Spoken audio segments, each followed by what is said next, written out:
This next set of exercises is a set of isotonic exercises. So that's an exercise where you're moving through the range of motion. That'd be contrasted with isometric exercises where you're just holding in one position. Like if I push my hands against myself here, nothing's moving, same length, isometric. So these six, they go through all 6 different motions of the hip joint. We'll start lying on our back. For hip flexion, or that knee towards the chest motion, you can start by having that knee bent more and lifting up, back down. To progress, you eventually straighten your leg more and more as you lift until you can do a completely straight leg lift. That's the greatest torque on the hip joint there. Okay? Then from here, we'll demonstrate the left leg for 2 other exercises. I usually do the bottom leg bent and then keeping my hips stacked right on top of each other. If you've got a flexibility issue, you can do bottom leg straight so that your hip doesn't have to get into a tight spot there. And then you're going to take that top leg and lift out to the side while keeping your body very steady. Ideally here, your heel is leading the motion, not your toe. Okay? So we keep that heel pointed up. And you're not letting that leg slide out in front of you as you lift. You're keeping it straight out to the side, or maybe even a smidge back. Okay?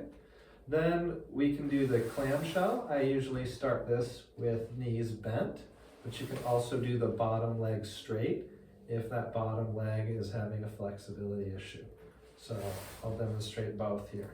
We keep our pelvis level, lift up that foot, or that knee, towards the ceiling. The foot stays attached to the other foot there, just like a clamshell opening. I don't want you to rotate your whole body around. It makes it look impressive, but it doesn't really work the same muscles.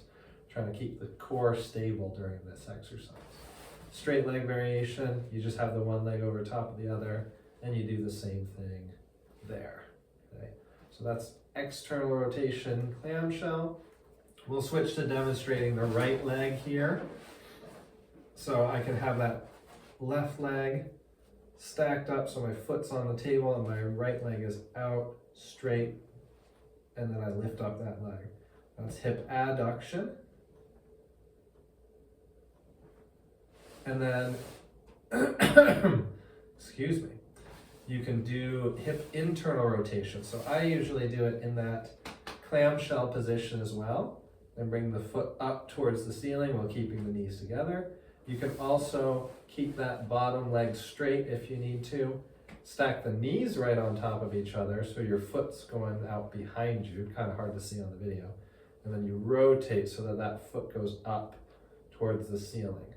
Again here, when I rotate, I'm not turning my body in towards the table. I'm keeping it stacked on top of each other at the hips here. So that's that internal rotation.